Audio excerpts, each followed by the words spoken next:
Hello Steve. Hello Jill.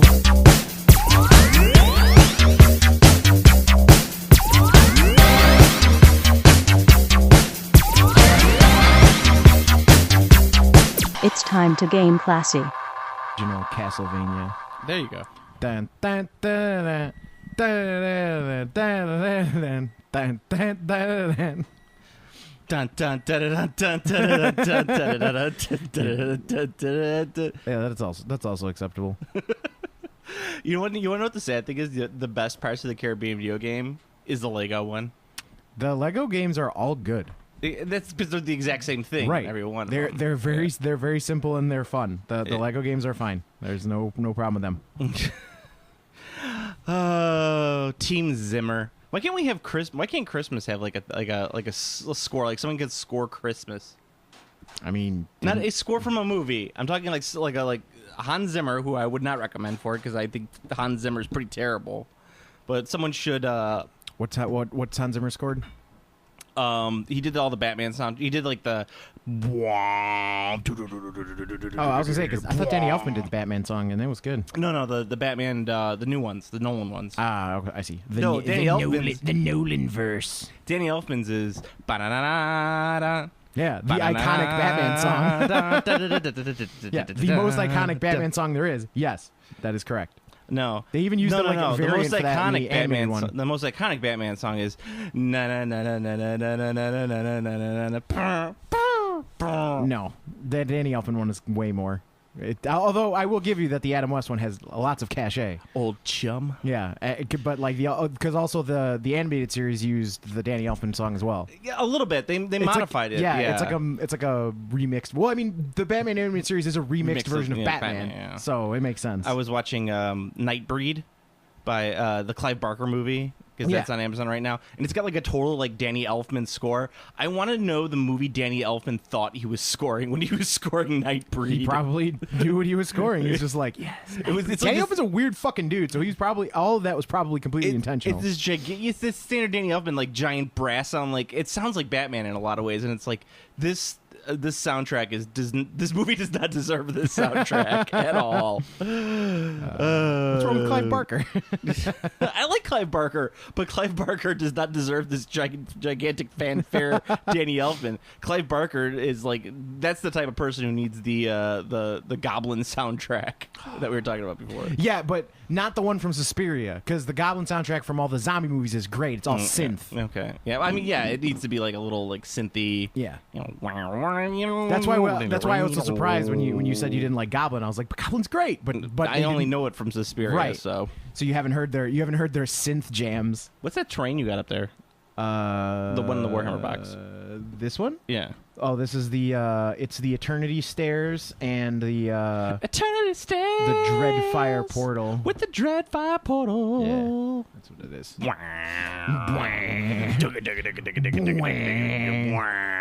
I hate that soundtrack so much. And you know what I hate most about it? I hate that people jizz all over that soundtrack. I don't think it's a very good soundtrack.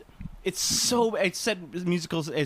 set movie music back like 30 years. It's because the scenes that were scored were very good scenes. So people remember the scene, and they remember hearing the music. And that's what it is. It's like oh yeah. I just think because cool. I think about the 90s. 90s had so many great soundtracks to it. And like White Man Can't Jump. Yeah, it's like White Man Can't Jump. Mm-hmm. Dead Presidents. Can we name other? Don't be to South Central drinking your juice in the hood. Yeah.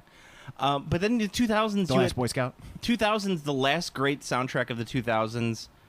Stargate, also 90s. Yeah, well, Stargate's an amazing soundtrack. Yeah, that's what I'm saying. We're talking about great soundtracks. Yeah. But I'm saying, like, once you get to the 90s and the 2000s, though, it's like you have it stops in like 2003. It's like Return of the King and the Lord of the Rings soundtracks are excellent. I can't remember when Pirates of the Caribbean came out. It's 2000s. It was early 2000s. Yeah. I want to say it was like 2003, and then it was like it just all stopped. Like there was no great soundtracks after that. The only other soundtrack I could think of from the 2000s that I legitimately enjoyed was the Star Trek reboot, the 2009 Star Trek soundtrack, which I think was it's a great soundtrack. Good soundtrack. Yeah. Did Avatar have a good soundtrack? Not really. I don't fucking. That's another Zimmer one. Avatar is one of those movies that's like I know it exists. I know I've seen it more than once. It's 'cause you're not and I Chinese. can't remember a fucking thing about it. Because you're not Chinese. Yeah, I just can't remember Avatar because of my lineage. It's true. The only people that care about Avatar are the Chinese. It's the only reason why Jim Cameron's making like 30 of them. He's so fucking many of those movies. Because the Chinese love that shit. The Chinese loved Venom too. Like Venom was like the biggest movie opening in It China. seems like a ever. lot of people really liked Venom. I don't know. I like the soundtrack. The soundtrack was actually pretty good. Well, Not the for- score, but the soundtrack. The one review that made me want to actually watch Venom, which I thought was pretty great, was this guy. He's like, this movie was an absolute fucking train wreck. It was unreal. Blah blah blah was terrible. Like he just like went on this like huge fucking like tirade. It was like 17 tweets of how shitty it was, and he's like, that all being said, I loved it and I want 10 more. And I was just like, all right, I'll watch this movie. It was a terrible movie. My review for Game Informer, 9 out of 10. Yeah, he was like, I fucking loved it and I want more. And I was like, okay, All right. it checks out. So we got a couple important things to talk about. We're doing a late night recording Important. That's Well, bold. no, the stuff we're going to talk about is important. You're going to see in a second. We're doing a late night recording of this podcast because this weekend, I got the Christmas season starting already. So It's the holiday Holiday season, season. so whoop-de-doo and hickory-dock. gotta suck Around the my clock. You're coming down the chimney now. The chimney's my ass. the chimney would be the dick. It's coming out the chimney. No, they're coming down the chimney. Oh, So well, I guess yeah. you, okay. you can't come down your dick. That doesn't make any sense. I don't know. Even with sound, I mean, unless you're talking like some sort of extreme sounding where you've inserted a dick inside another dick and your one dick is coming inside another dick. I'm just saying, modern science has proven that many things are possible. You're coming down the chimney now. Coming down the chimney now. Yeah, so we're recording a late night recording, and some important things have come up on the Facebook page that I want to talk about. The differences between jam, jelly, and Jello. Oh yes, and then there was compote and, And there's there's compote, yeah. Yeah. Jam. It's jam, jelly, preserves, and Jello. Yes. Because there's Yeah, 'cause there's- well, Jello is jelly in America. Jello is jelly. It's Yes. just the brand. Jello and jelly are the same thing. Well, no. In UK, Jello and jelly are the same thing. Right, That's what I meant right. to say. Yes. In America, Jello is a brand name gelatin dessert. right, correct. With Jello pudding pops. I'm in jail now. No, we used to have. definitely gonna be in prison for the rest of my short life. we started this podcast. We wanted Bill Cosby to our dungeon master, and then that all happened, and it was pretty awful. It's true. But yes, but we also in America we have jelly, which is essentially preserves with none of the solid fruit in it. Right. Yes, or jam. Jam. It's preserves with no solid fruit. yes. And then you have preserves, which is like jam with solid fruit. Fruits. Yes. Yes. So, but once again, though, it's like. Did you see the British Christmas cake? Did you see that picture I put up there of what Christmas cake is? It was like it's like fruitcake.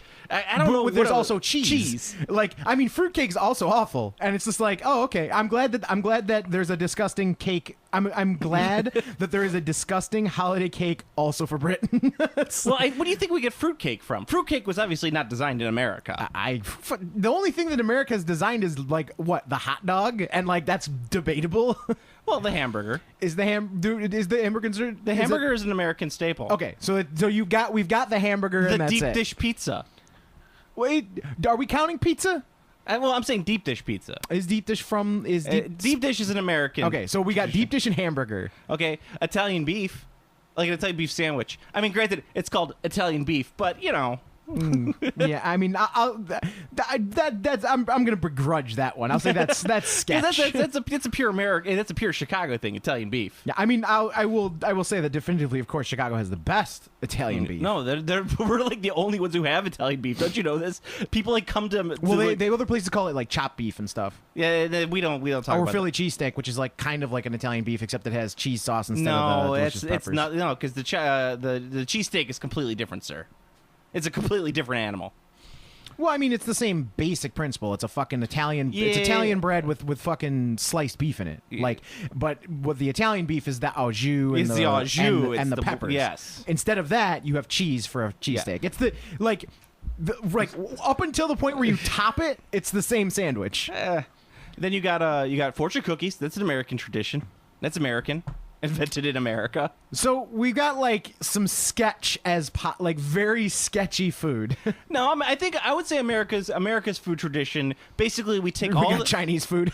we take all of like the really shitty food that came over, with all the poor people over to America, and we've just made it better. Is what I'm saying. But we don't have the Christmas cake and cheese for some odd reason. I don't know. That looked horrible. It's pretty wonky. But I mean, I've seen some pretty fucking horrible food. I mean, have you seen anything they make in the South other than barbecue? It's pretty bad. I've seen someone eat a watermelon and onion salad. Okay, that's kind of rough. You know what though? I've heard watermelon is something. It's like watermelon changes like the chemical composition of something, and it makes something that would normally be awful taste amazing. And I can't think of what it is right now. And well, I'm it's sorry not to bring onions. It's not. Let me tell you that it's not fucking onions. Fried chicken though, very southern thing, also delicious.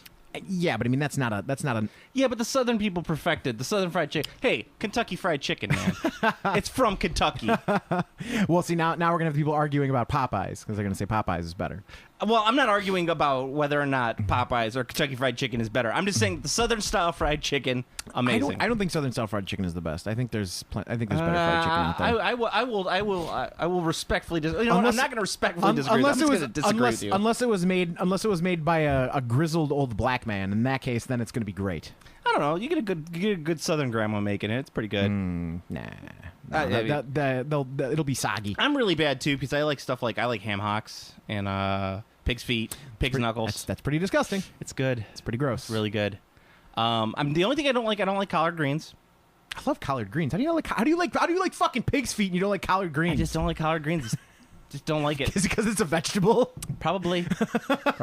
Macaroni and cheese is a vegetable, right? No, not I even hate Southern style macaroni not and cheese. even remotely close. Mac and cheese is one of those things that's like, it seems like it should be a simple, easy to like not fuck up food, and it is one of the most fucked up foods. I'm sorry. It's a very. It seems like it's just a very simple. You can't fuck this up food, and it is one of the foods that people fuck up the most I've ever seen. Well, I'm also one of those people who I think that that the baked. I don't like baked macaroni and cheese. I don't think.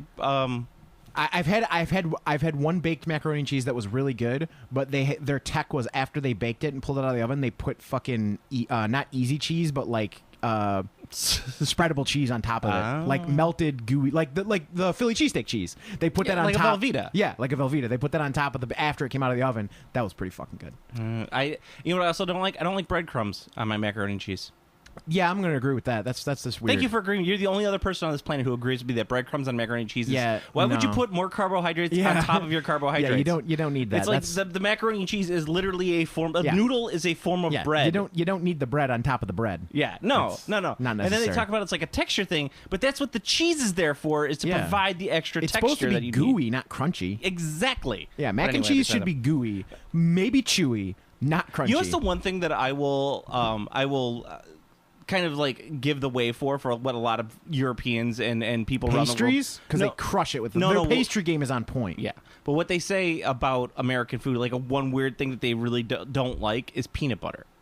Like peanut butter to like Europeans is like this weird foreign... It's like Marmite. Do they maybe I was thinking about that because that's the one dude, he said that that peanut butter and jam on bread is gross, and I was just like, how do you think that's gross? And the only thing I can think of is they must have a different type of peanut butter. They don't even have peanut butter. See, there you go. See, American peanut butter...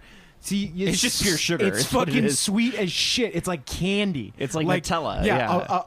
A peanut butter and jelly sandwich is like candy. It's candy on bread. That's why so many kids love it, because it's sweet as shit. I love peanut butter. It's my one weakness. It's so sweet. That's the thing. I think that's probably what, like, because like Marmite, it's like bitter and like yeasty. Yeah. Not like peanut butter at all. Maybe that's why. Maybe they think peanut butter is kind of like that. And I know, like, when they do Marmite, it's just Marmite on toast, and maybe butter. It's a thin spread of Marmite on toast, and maybe butter. Yeah. You You ever had Marmite before? Yeah, it's not bad. Yes, I'm like, I would never want this as a snack, and I like a lot of weird snacks. For me, I like if that was my full top to bottom review of it. Was like, it's not bad. Like, I wouldn't go out of my way to eat it, but I wouldn't be like, if someone was like, "Would you like some Marmite toast?" I wouldn't be like, "Oh no, disgusting." I'd probably be like, depending on how hungry I was, I might be like, "Yeah, all right, I'll have It's some like of that." it's like just goes to show you how much that Australians love beer is that they will take the sludge that's at the bottom of a beer tank. The best is watching a British dude and an Australian dude argue Vegemite or Marmite. That's yeah. real good. Yeah, it's is it the same thing? Well, it's not. That's the thing. Did I open up a whole can of worms? Yeah, This? there's a huge thing, and I don't know where New Zealand falls on the Marmite Vegemite spectrum. It's all right. It's all good, man. Yeah, I'm not sure where they are. Hey, yeah, listen to my SoundCloud, man. We need to go out and That was absolutely the best part of Black Panther for me was when he was like, when the dude made that offhand joke about him having a fucking rapper, and he's like, "Yeah, I've got my SoundCloud. I'll get you." And I was just like, "Yeah, that's great." So anyway, let's get to some gaming stuff. Considering the fact that we've talked for 15 minutes about the current state of U.S.-European relations. Yes, I mean, and like I said, I would mostly go to bat for pastries. It seems that every Europeans just well, I should say Western Europeans. Well, I should say everywhere except Eastern Europe pretty much crushes it when it comes to pastries and candy. Yeah, because then real you go to fucking Poland good. and you're like, "This is a cookie? What Yeah. the hell is this?" Yeah, it's 'cause, got like- plum. Plum is your fruit of choice. Yeah, like sausage roll and Yeah, give me. fucking beef Wellington. Like that's like British pastry stuff. Yeah. French pastry stuff. Oh yeah. And then other than that, most British food seems other than like British breakfast, which is definitely I'm normally pretty against you on the whole British food thing. British breakfast, I will stand against that. There's like beans. Yeah, it's and- all. Yeah. Who eats? Why do you eat beans at like? I don't like beans in general. Well- let alone beans at fucking breakfast. The problem here's an American explaining British breakfast to a British person of why we think it's stupid. It's too much. You know, it's like you look at like not even for me. Like for me, it's not even quantity. It's like maybe there's too many things. That's what I'm saying. Yeah. It's too much. Like if you just had some bacon on there and maybe some sausage, we'd be okay with it. You know, that's fine. But there's beans. There's Why like- are there fucking Well, beans? It's not that there's beans. There's like a half a tomato on there. Yeah, that's and You're right. like, what the fuck is a half a tomato doing? Well, on there? I think it's because they just grabbed whatever they like. They were Yeah. hungover, grabbed whatever they had, and just was like, "It's breakfast." Yeah. And that became the British tradition. And you gotta have white and black pudding. It's Yeah. like you don't need all this shit. Everything. Yeah. Just, Yeah. You know what? Just give me some fucking rice and some natto, and Listen, I'm fine. we're from the country that is the most like we'll go over the top when it comes to food.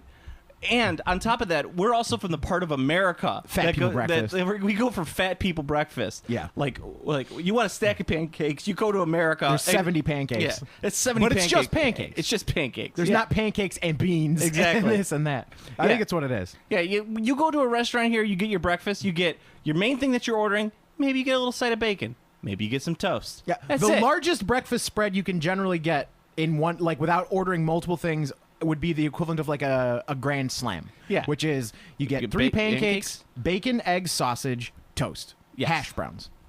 Full. That's it. Is that everything on there? That's- That's a big breakfast. That's the grand too. slam. Yeah. That's everything you get. That's top to bottom. That is. But you also have to go to Denny's. That's well, right. Well, I'm saying most places that have an equivalent big breakfast, like anytime they say big Yeah. breakfast, that's the big Yeah, I breakfast. guess, yeah. Eggs, sausage, bacon, 3 pieces of 3 pancakes, toast, hash browns. Like Yeah. that's like top to bottom. Almost every place. If they have like Howie's big breakfast or like the big I'm scrambler. trying to or think of whatever. like if I'm looking at a picture of that, would it look as greasy as a British breakfast? No, it's because the grease from the moisture from the beans seeps into everything on the plate. that's the gross part. Anyway. So let's talk about some gaming stuff. I actually texted you earlier about one thing that I want to talk about with the Silent Titans RPG. Romulan's gonna shoot you. Pew, pew, pew, pew. So Silent Titans is this company. I guess they're doing an RPG on Kickstarter. I don't know if it had ended yet. I was writing up my list of things I wanted to talk about today, and I saw it, and I was like, Jesus Christ, this game looks amazing. Yeah, Silent Titans, very cool looking game, very high concept game. And I when Yeah. Joe sent it to me, I said that is a game that a lot of people are going to buy, and no one is going to play. Yeah, it's got 22 days left on it, so you got plenty of time. It's great. I think it looks beautiful. Like it looks gorgeous. It's one of the most gorgeous books I've ever seen in my life. It's totally fucking 70s acid too. It's great. Yeah, I mean, like if I had seen this artwork hanging in, say, the art museum, like the Art Institute in Chicago, I would be like, That checks out. "Yeah, this checks out. This is great art." The guy who did that. It's phenomenal. I think it's great. I might end up picking it up because it looks really good. Yeah, for And me, he uses classic D&D rules, which I like. yeah. Well, for me, I would. if I could find some of the original artwork to buy, I would do that. You know? should message them on Kickstarter. They'd probably do prints.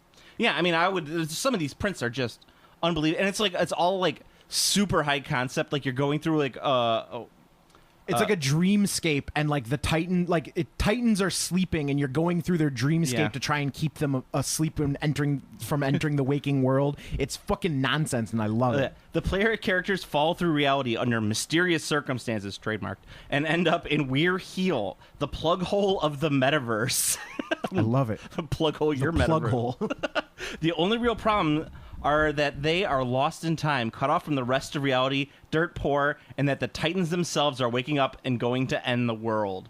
As well as that, they have pissed off an evil pig. See? To prevail and escape Weir Heel, they must brave its nightmare-haunted shifting realities, find ways beneath the land, break into the Titans' sleeping minds, and steal their golden thoughts. This will put the Titans back to sleep, shift the reality back to something more closely approximating normal, and you will get to keep the gold. A simple enough operation. I'm like, it sounds... Well, you're right. It's too high concept for, I think, most normal gamers. However... Yeah, most of them, they want to kick the fucking door open and fight the monster inside the dungeon. Yeah, they want a and leave. hobo murderer. Yeah, they want to be a hobo murderer. This is not for hobo murdering. This is for like when you want to get stoned and play Dungeons and Dragons And at the be same like, time. Whoa. At the end. Dude. That's not how stoned No. people actually talk. No. But most of the time, You blew it. most of the You time, blew your cover. You're a narc. if the dungeon master is doing this and the guys are stoned, it's basically you just hear this throughout the entire discussion. Crunch, crunch, crunch. Yeah, mostly just crunching. Horrible, horrible Yeah. crunching. And the dungeon master is, "What will you do?" And the guy's like, "Me? Oh, it's my turn." I guess I attack him with my axe. You're in an inn. You're negotiating for payment. Oh, well, I guess I hit him with the blunt end of my axe. And then one of them's like, "Nice, blunt." Now you've given yourself up as the narc. No. I was like, "Would you like a jazz cigarette?" Jazz cigarette.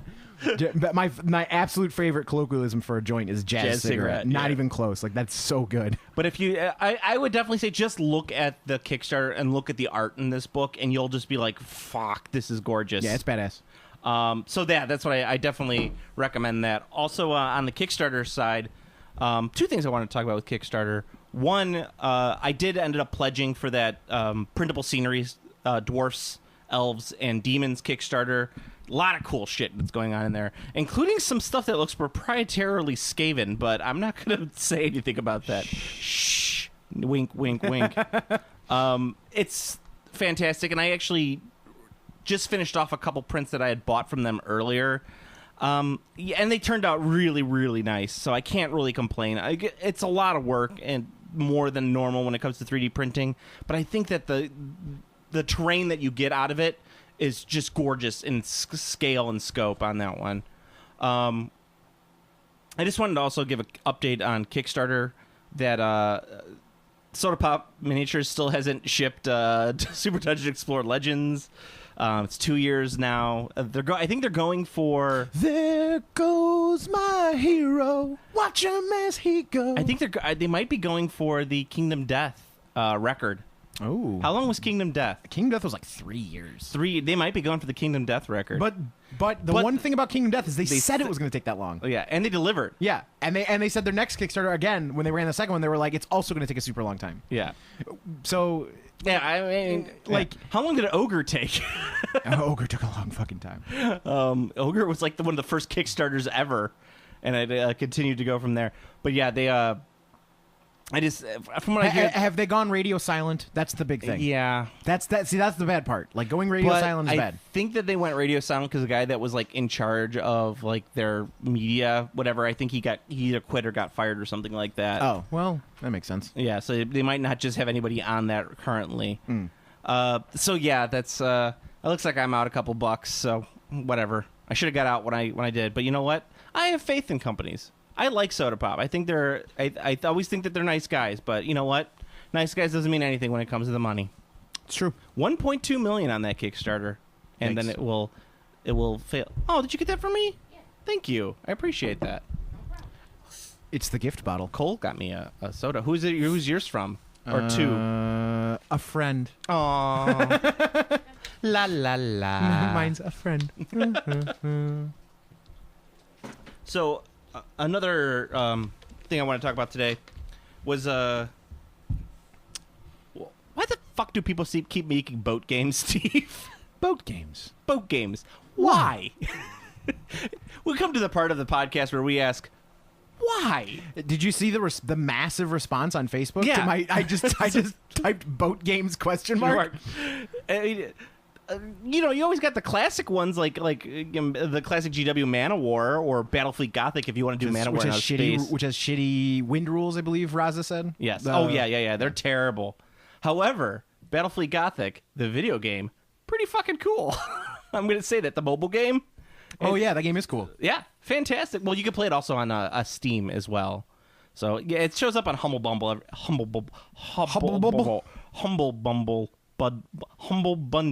every once in a while. They do those GW packages, and it's like here's like 8,000 video games for $2, and I'm like, yay! But yeah, the reason I brought that up was because Warlord Games, who've decided that they took their one cash cow game that that everybody was playing, which is Bolt Action, and they decided to spin off and create a flying game, which was some Aces. It's a really dumb Aces High. Aces High, yes. And now they've created a boat game for World War II called Cruel Seas, which is hard to say. First off, Is it Bolt Action scale? No, it is like. And it's not like battleships or anything like that. So you can't do like big naval battles. Like you can't do like U.S. versus the Japanese Navy. These are like riverboats, like little PT boats. Weren't almost all of the naval battles in World War II in the Pacific? Pretty much. Like, wasn't the naval war in World War II like just the U.S. versus Japan? Yeah. Well, U.S. and allies well, versus there were Japan. U-boats. Yeah, but the U-boats were mostly sinking like. Weren't they just doing like attacking like passenger like cruise liners and shit? Well, no, they would attack U.S. ships as well. Right, but I mean, I don't. But the Germans didn't have a navy. Right, yeah. Yeah. They had U-boats, which were like missiles essentially. Yeah, they were just submarines. Yeah, Yeah. they were just to shoot torpedoes. It's the dumbest concept for a game I've ever seen. Sounds really bad. It's not dumb in concept. It's just like who was demanding this game? I don't know. People who don't want to play Axis See, and Allies. that's what I don't know. See, that's what I'm saying. It's like I mean, Axis and Allies is just like if you want to play. That's the thing too. Like if you want to play a World War II game, there's really no reason not to play Axis and Allies. They kind of did it. They Yeah. were like well, my thing in looking at this game, Cruel Seas, is I go, you could just play Battleship.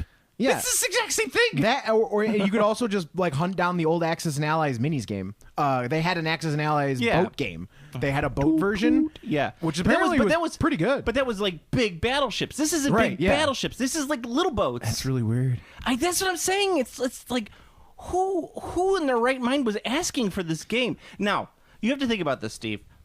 You have mini gamers. Percentage of people who are mini gamers who are like, I strictly want to play historicals, right? How much would percentage of mini gamers do you think that would be? Let's just throw out an idea of like what you think. Of all miniatures gamers, like maybe like 5%. 5% just want to or play historical? I think there's more than 5%. I don't think so. I think it's like 5. I think it's like 5% who just want to play historical. I was gonna say about like Maybe at one point there was more, but they're dying. Yes. And they're not being replaced. they're slowly. I mean, it's not like they're being like there's people, but it's not. Who are shifting to just pure historical? I don't think so. Yeah. I shouldn't say pure historical, like, but these are people who play historicals. Okay. Then I would say that's a lot higher than 5%. Okay, what do you say? If Maybe even like 40% at that point. Okay, so let's say 40%. Because I know there's a lot of guys who played like 40K and then also Flames of War. Yeah. Like that was a big chunk of dudes. So yeah, like that's a thing. Good, 40%. That's perfect. So you got 40%. Now let's say people out of that 40% who want to play World War II, like that's like their thing, like World War II. I mean, it is the most popular, but I'd still say like I don't think it's the most popular. I think it's probably the most poppy. But I mean, like that's like the new hip thing. But I think of the people who are going to play multiple games, I think they're going to play one of the big name games, and all of the big name games are World War II. There's Okay. no big name. Yeah, so like Flames of War. Okay, Right. so like Flames there's no big Bolt name Action, yeah. because the one historical game I think that looks really good is the I think it's Gripping Beast, the Viking one. Oh yeah, Saga. Yeah, that game looks fucking awesome. Yeah, like if I was gonna play a historical game, that's the one I would play. Yeah, Saga's pretty solid, and especially I think even the first edition is still solid. They did a second edition. I don't know how much it changed the actual rules because I don't think the rules were that complex. No, it seemed like a pretty simple game. My only problem is with Saga, and like some people really wanted to play Saga, and I was just like, I just don't want to paint potato sack people, like because that's all the figures are true. just dudes wearing potato sacks. It's true. And it's like, my dude's got green potato sacks. Your dude's got red potato sacks. Let's run them at each other. Okay. But yeah, it's like the percentage of playing World War II. So let's say out of that original 40%, half of that, so 20% of gamers maybe play World War II stuff, right? Now, out of that 20% of gamers, how many of them are going to want to play a boat game? Well, a boat game with that very specific focus. I mean, like, it's got to be... I don't know. It's got to be less than 5% out. Like, I don't know, man. How could Warlord decide to put the effort into making these minis on top of it? Warlord is a weird company. They really are. They just kind of make whatever they want. Yeah, and they. I mean, just look at Beyond the Gates of Antares Antares to know that they just do whatever they want. So, hey guys, we got an alternative game to 40K. Sweet, it costs twice as much. Wait. wait a minute. I didn't decide to play this game to be more expensive than 40K. Speaking of General's Compendium, chapter approved drops. Yeah, the big thing, it's sold out on their website. Yeah. Dude, like the amount of just hemorrhoidal rage that is coming out about chapter approved. What's wrong with it? I don't know. Like, you never could tell what these people are complaining about. Something probably got nerfed and they're probably upset about it. Yeah. I mean, it's something got nerfed, something got better, something, it's like whatever. It's like if you didn't, whatever, just stop complaining. I don't know. Like I mostly see the Age of Sigmar stuff, not the 40K stuff, and like I said, outside of Nagash, I think that the current edition is like very close to perfect. But what about the Fiends of Slaanesh? I think they look good. I don't know how many points they are though. That has not dropped yet. How many points? Because they need to be fielded in a unit. Because they're wound 4 and their special ability needs 4 more models. That means that unit needs to be 5.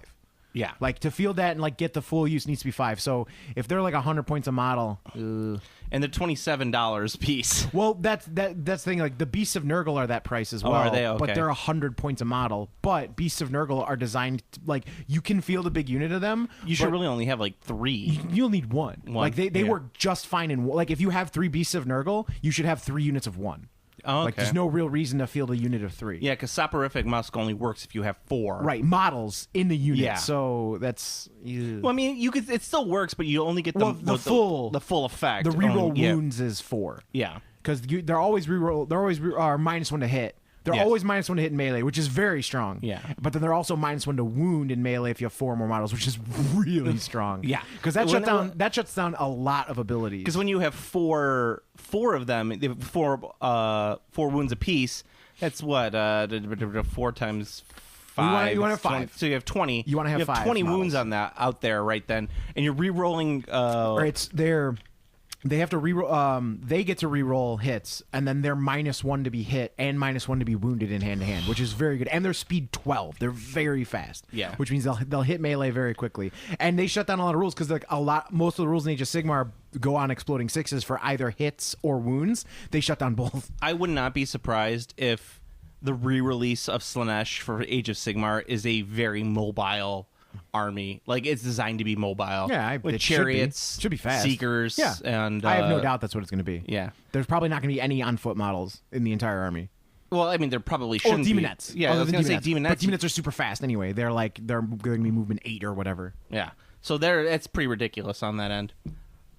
But yeah, I agree with on the record for boat games. I agree with Andy Meechin. Armada, Battlefleet, Gothic, Full Thrust, Aeronautica, X-wing. Fuck them all. Boat games are shit. If I can't reverse, it's a fucking boat game. And I agree with that. It's true. If you can't reverse, it's a boat game. That is unreal in X-wing to me that you can't just fucking go like turn or like do a pivot turn.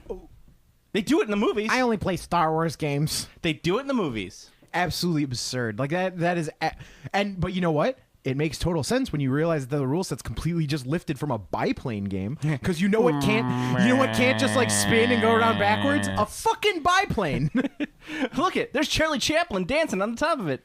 Whatever. I'm glad the second edition officially, like not officially, but the second edition has killed that game. It's Well, dead. the second edition pretty much killed Fantasy Flight Games. Wop, wop, wop. No, they got Keyforge now, which I have no idea why. I mean, it's super casual friendly, which is why it's popular. But I don't understand why anyone would have any sort of appeal for that game, because it's everything that's bad about card games, and it is that. Yeah. It's I don't know if you know anything about Keyforge, dear listeners. Dear listeners, But it is a card game where you buy a box or a starter deck, and it's like a collectible card game, except there is no collectible. The box is your deck, and it's randomly generated with an algorithm. So there are unique cards and unique names and stuff like that. It's completely random. You cannot algorithm. you cannot modify the deck. Your deck is what you have. Period. There's no customization, no of any of that. And again, so like, why would anyone want that? Like, that's the worst. Like, the worst part about a card game is like shitty starter decks. It's like, oh yeah, this that, and like the best parts about card games is tweaking and like going like, oh, this is like, I want to try this card out. Like, it takes the best parts about card games and throws them away. It's like, no. Well, I don't know. From what you've been telling me, Champions is pretty much dead for second season. So, well, they need to just do some bans. That's the stuff is too strong. Like, the other thing too is like the ranked mode in Champions is best of one, so it skews it skews your results. well, excuse me, sir. How would you know anything about skewing the results? Yeah, like that. Some dude who was like gold is like arguing with me, who was like literally number one. That's like, how are your opinions on ranked any better than mine? Mine are much better than yours. I was literally in first place. Like, I've encountered pair downs. It's a bad system.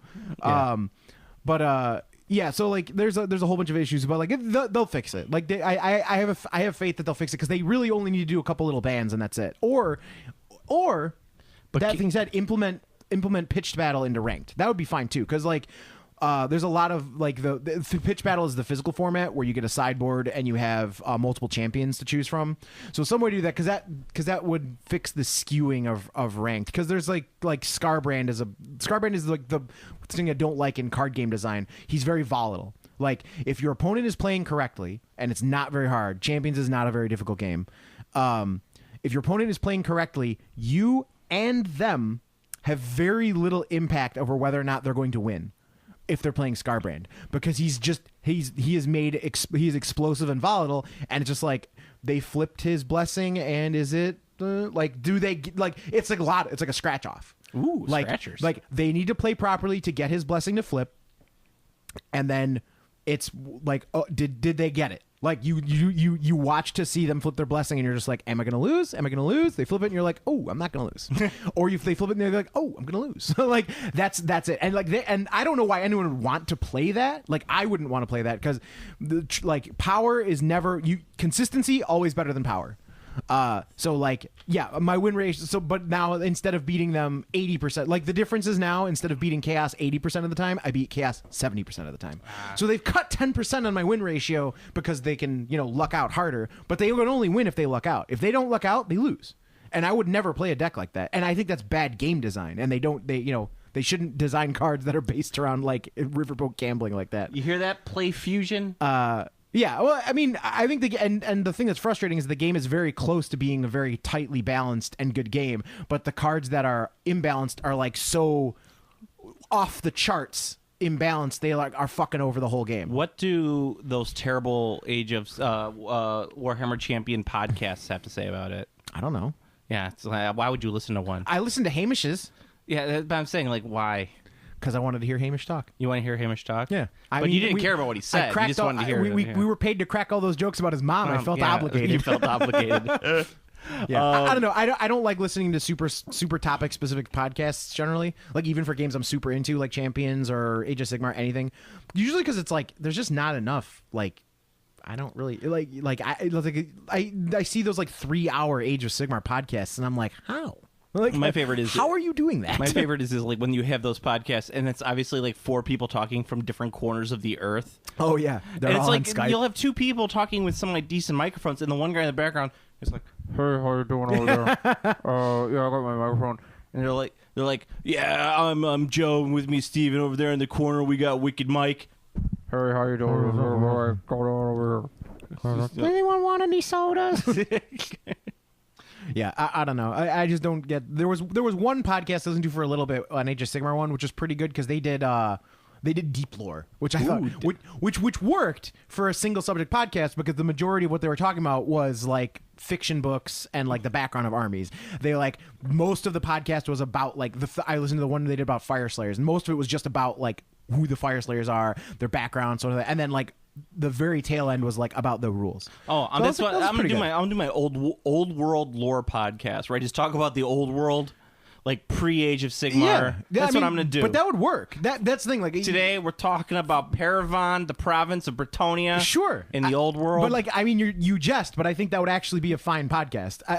no, Giles Le Jungler is the jest. The problem I have with a a lot of Bretonian joke. a lot of those single subject podcasts is they talk very like laser focused about like the deep rules and stuff, and that's not really entertaining to me. That's not what I'm looking for. No, keeping you on topic, on a broad topic, is hard enough. Yeah, I want broads. I love want, broads. I want broads. I need more broads. Going back to our broad topic, what I was talking about with the boat game with the Cruel Seas, I wanted to get your opinion. Is that, and this was an argument. Someone actually mentioned Cruel Seas in the thread. Yeah. One of the things I was arguing about was it's like you have bolt action, right? The World War II game. They have the plane game that they have, which is the whatever. Is the plane game at least in the same scale as Cruel Seas? No. And then you have Cruel Seas, which is in a different scale. But the thing is, they don't align them into like one brand. Like one of the cool things about 40K was that you had Battlefleet Gothic, Epic. What was the flight game, the flying game? Aeronautica Imperialis. 40K basic. Like you had them all. They were at different scales, but they were all under one brand. So if you wanted to, like, let's say you're a hardcore Ultramarines player, you could have your Ultramarines army in every one of those scales, and you could bring it out and play it, and you could do all sorts of stuff with that. Epic Armageddon Ultramarines. Yeah. Then you have this, but it's like it's so all over the place. Scared. Like, yes, you could have like I have my USA boat fleet, I have my army, and I have my USA airplanes. All I want is an army of tankettes. But it's not like there's no like vertical integration to go to parlance. It's so bizarre. You got me, bro. I don't know. Like you could do that. It's whatever. It's dumb to me. I like if you're gonna do that. Like every game, like Dystopian Legions even did that, where you'd have your 28 millimeter, then you have your tanks and your planes and your boats. So is that stuff valuable yet, or is it super cheap? Dystopian Wars. Oh, it's cheap. Okay. You can get it anywhere pretty cheap. Okay. Miniature Market, which is the graveyard of all miniatures games. It's true. You could go there during the Christmas sales. Like I was like, oh, that's cheap. I kind of want to buy it, but no. Like if you wanted Dust Tactics, that was the place to go because Fantasy Flight pretty much sold off their entire stock of Dust Tactics to Miniature Market, and Miniature Market was selling Dust Tactics figures for about $1 a box. Nice. I was like, oh. You can finally have completed your Dust Tactics Megaforce. Yeah, I sold all my Dust Tactics. Good call. I think because I had that painted army, I think I ended up selling it for like $250 for everything. I played the game a few times. I wasn't impressed. It was fine. But I didn't play I played the original one. Yeah, the one that not was just called- Warfare. Yeah, I didn't play Dust Warfare, but I was not impressed by the board game. Yeah, it was fine. I liked it. I thought it was fun. I played in a Dust Tactics tournament at Gen Con once. I won Best Painted. Were you the only painted army? Yeah. No, I wasn't. I wasn't the only painted, but I did win Best Painted. Not that there was anything for it, because it was like a tournament of like 8 people, so whatever. But yeah, so whatever. Fantasy Flight's dead. It's dead. It's dead to me. It's dead to me. I don't know. Dust 47 still is out and about for somewhat odd reason. I don't know. Paulo Puente has fans, man. He does. I bet you. I wonder if he's like, is he secretly racist or outwardly racist? Because I think he might be one of the two. I have no idea. Like PewDiePie. I don't know. Well, he's outwardly racist. He's outwardly racist. Oh, good times, good times. Do we have anything else to talk about from the gaming world? You got your start. This Borg has a taut buttocks. What is the Borg in this game? Isn't this original Star Trek? It's all. It's all. It's all. It's all. Yeah, you could play Enterprise, you could play original series, you can play Next Generation. It's but this is for the RPG, right? This isn't a minis game. No. This is for the RPG. This is all just RPG stuff. So I got Romulans, some Klingons, Borg, and then I have the TNG crew and the original series crew.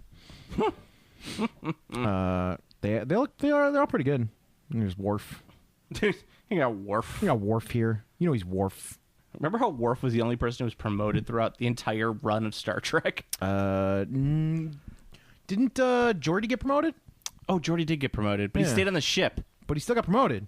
He didn't even really get promoted. He just he went from an ensign to chief engineer for some odd reason. How the hell did that happen? Was he?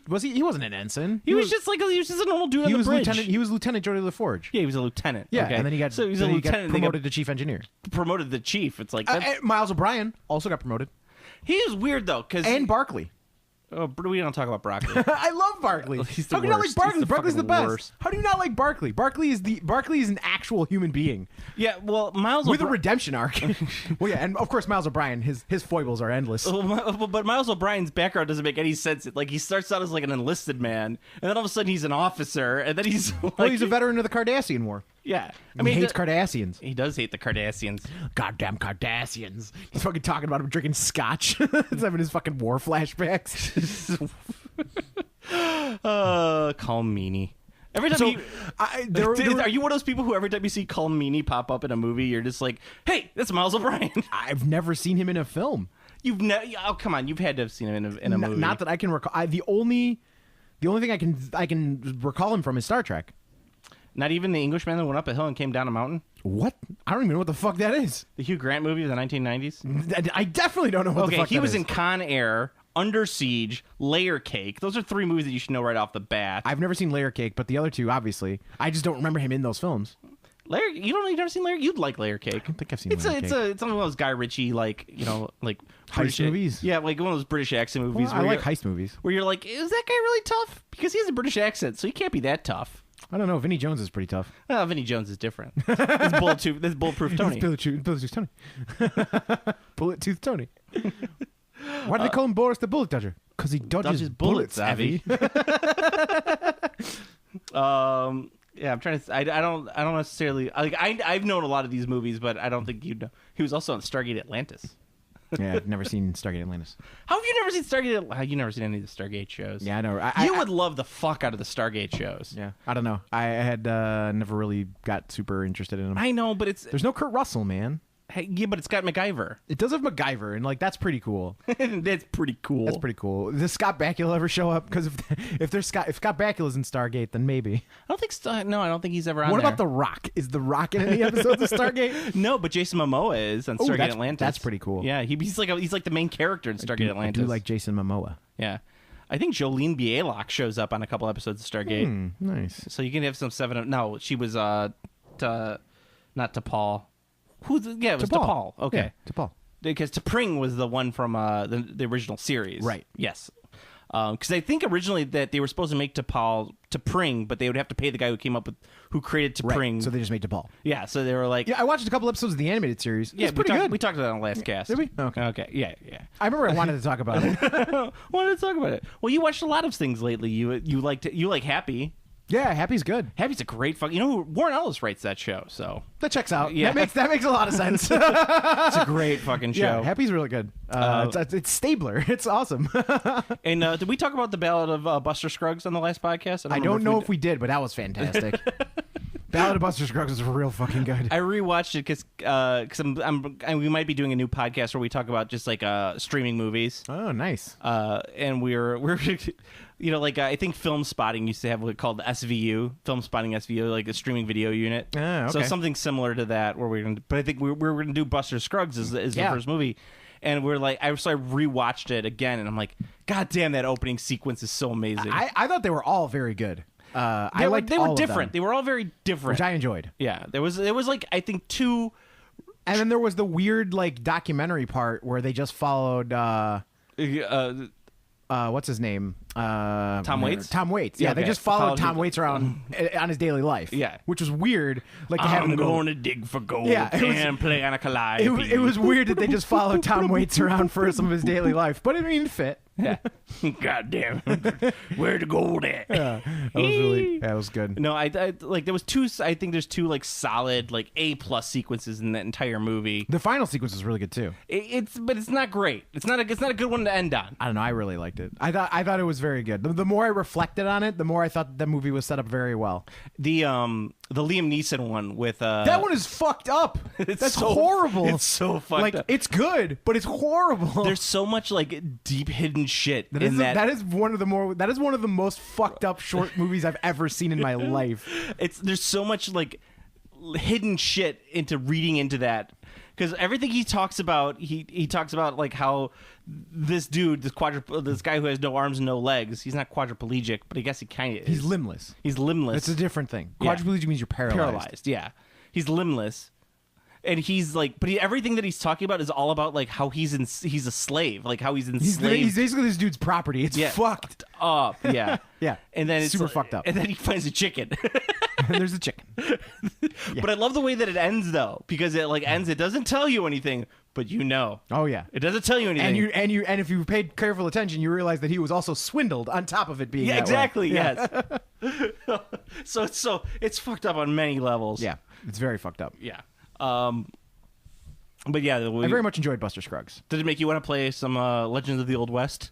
No. No, you don't want to play. You don't want to paint up a little like Buster Scruggs figure. No. If Legends of the Old West was absurd, then yes, but it's not. It's very realistic. It's gritty. Maybe we should do that. Maybe we should create an Old West A like pop western game, like yeah like but like a like an absurd one. an absurd one. Where Yeah. you like can kick tables over and like jump super high, like superhero western. Yeah, like you could if you're like up high, you could I'm gonna whistle for my horse, and you roll the dice, and the horse comes underneath you, and you jump onto the horse, and you're all of a sudden like mounted. Yeah. Like stuff like that, I think would be great. You know, it's like but we'd have to come up with a system in which like everyone is shooting, but no one is hitting each other for some odd reason, which is most mini games. But it has to be like lots of bullets flying. back Oh and no! forth. I think we should make I think we should make the fastest paced minis game ever, where like if you get hit, you're dead. like a super lethal like yeah, you got shot, you're dead. Like your guy died. But that's not what happens in the pop westerns. The pop westerns, everyone's shooting, and no one hits anything. Oh no! I meant like Buster Scruggs style, where like everyone dies very fast. Like when Clancy Brown's head explodes. Yes. Yeah. Yeah. Just very fast. Surly Joe. Yeah. Very rapid. Like holy shit! Did he? Oh my god! Like that. You got to get that in the gameplay. Yeah, we have to have like the balladeers. It has to be a character that you have to that you could have in your warband or whatever else have you. Is the guy who comes in playing. And if guitar. there's more than one balladeer, they have to face off. yeah, it's They're destined. It's essentially a bard character. Yeah. yeah. Now that's something else that should be done, and I know there's a few times that it's kind of been approached, but someone needs to do a kind of gunslinger, Dark Tower, fantasy western type thing for an RPG.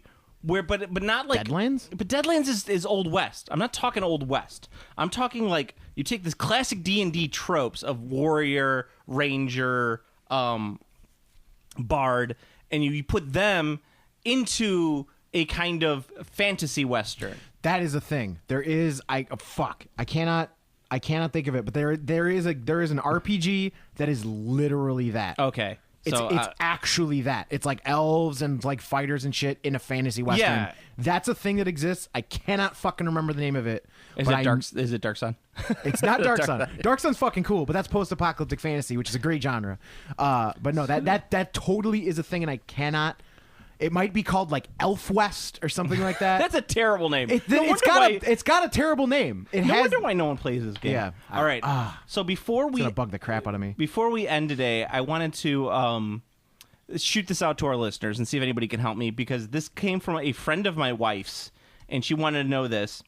And she asked, there is a game that I played when I was a kid that involved putting together pattern with blocks. You had a card that you attached to this slowly rotating thing, and when your card passed by, you had to try and memorize as much as possible to work on your pattern, and otherwise wait until it came around again. The first to finish the pattern hit the top of the contraption to stop it, and maybe yell something, wins. I've been trying to remember what the name of this game was, and would like to see if they still make it because it was a lot of fun.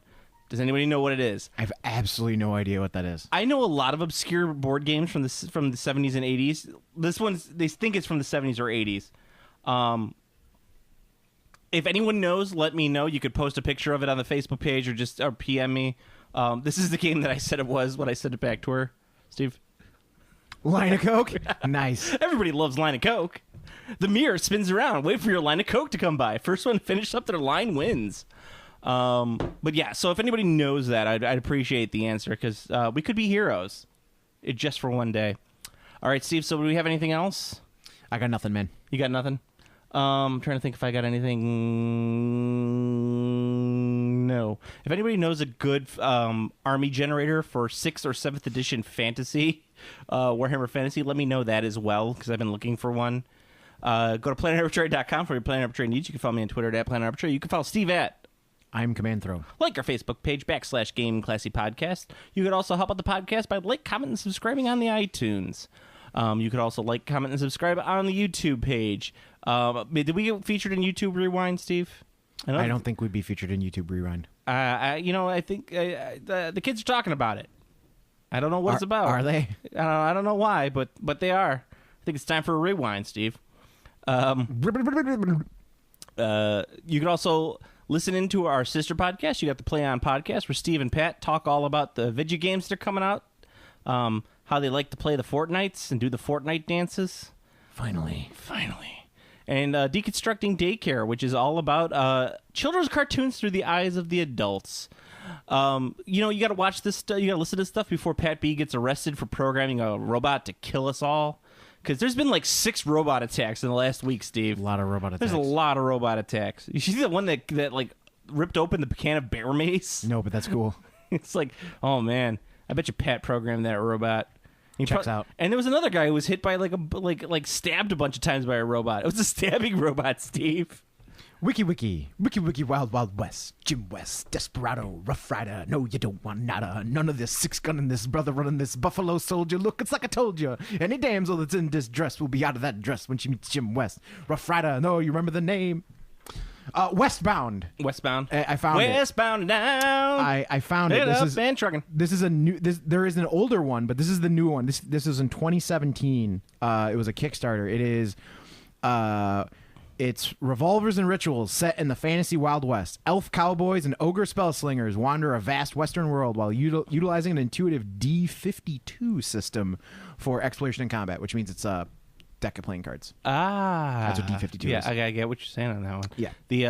You know what the problem is with that? No matter what race you make the natives, it's going to be slightly racist. Yeah, I mean, unless you just make them regular ass, not fucking Native Americans. You Yeah, can do but that's the only way you could get around that. I mean, But I don't think it's happening in America. well, yeah, that's what I'm saying. So it would is- probably just be orcs. Yeah, I mean, like that's definitely the top racist thing is if you make the Native Americans the orcs. Like it's slightly less racist, but still racist if you make them like the elves, because that's like playing onto like the whole like noble savage thing. You don't want that. You can make them dwarves, kind of, but that doesn't work as well. I mean, I've always been of a mind if you're gonna do that, why don't you just make them Native Americans? Like just legit make them humans, Native Americans. Like Yeah. done. Yeah, well, I agree with you on that. There's a You can sidestep all of the grimy issues by just doing that. Yeah, there's a fantasy book by Joe Abercrombie which I really like. It's called Red Country, which is basically a fantasy western. And if you ever read Joe Abercrombie stuff, if you haven't read Joe Abercrombie stuff, you should, because it's fucking amazing. And it's going to be a TV show soon, so you could get on the ground floor and say like, I like this shit before it became popular. You get your hipster ready. You can get your hipster being bona fides all taken care of before you do that. All right, so Steve, until next time. I was gonna sing the Wild Wild West thing here, You but I already did. did it. Yeah, you blew your load. So yeah, I kind of Here come the men in black. It looks like the orcs in this Westbound game have 4 arms, which is pretty fucking cool. That's, I guess. I mean, I don't know why, but it's cool. That's not the way biology works, Steve. Game Classy.